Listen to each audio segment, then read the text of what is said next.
When World War II broke out, the Disney studio was prepared to do its part.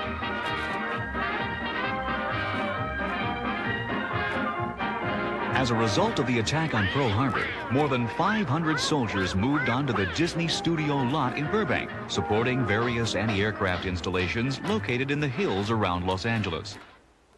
Veteran Disney animator, storyman, and director Jack Hanna recalls what happened. The day after the bombing at Pearl Harbor, I was quite anxious to get to the studio to see what the situation was going to be.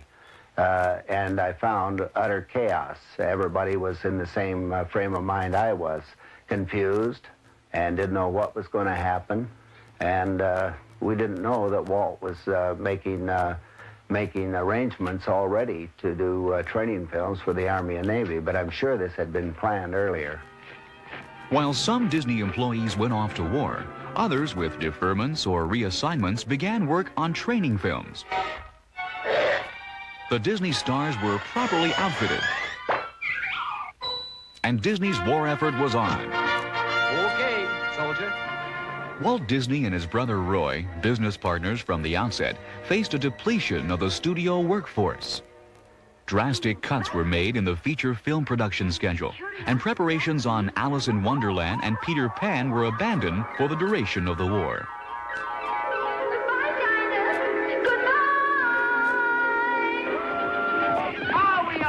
A popular legend tells the story of an animator who stopped work on The Wind in the Willows to join the Army, and returned 4 years later to continue animating the exact same scene of the film. Although training films such as aircraft landing signals and 4 methods of flush riveting were the mainstay of the studio's film production during the war, Disney also scored impressively with Victory Through Air Power. It was a visually stunning animated film which argued convincingly that World War II would be won or lost through the use of aircraft. At the same time, Donald Duck starred in several of the most popular Disney films. In a memorable Academy Award-winning short, Der Führer's Face, Donald's work in a German ammunition factory turned out to be only a frightening nightmare.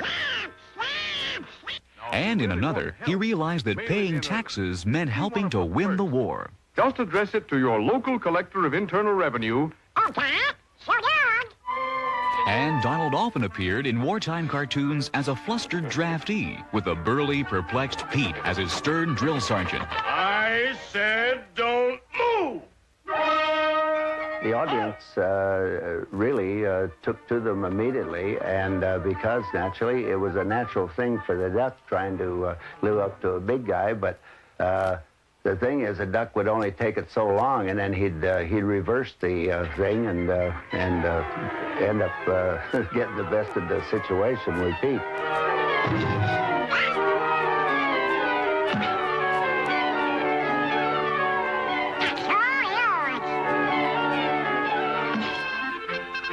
Donald also suffered as the victim of his nephew Huey, Dewey, and Louie's ingenious pranks.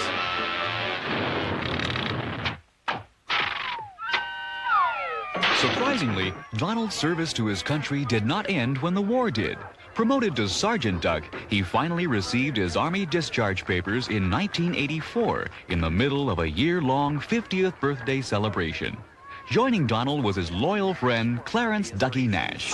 It's a great surprise, something I never expected. Well, I always expected it to happen sometime, It's a great pleasure to... Nash, an endearing figure to Disney fans young and old alike, was the one and only voice of Donald Duck for over 5 decades, a partnership that sadly came to an end with Ducky's death in February of 1985.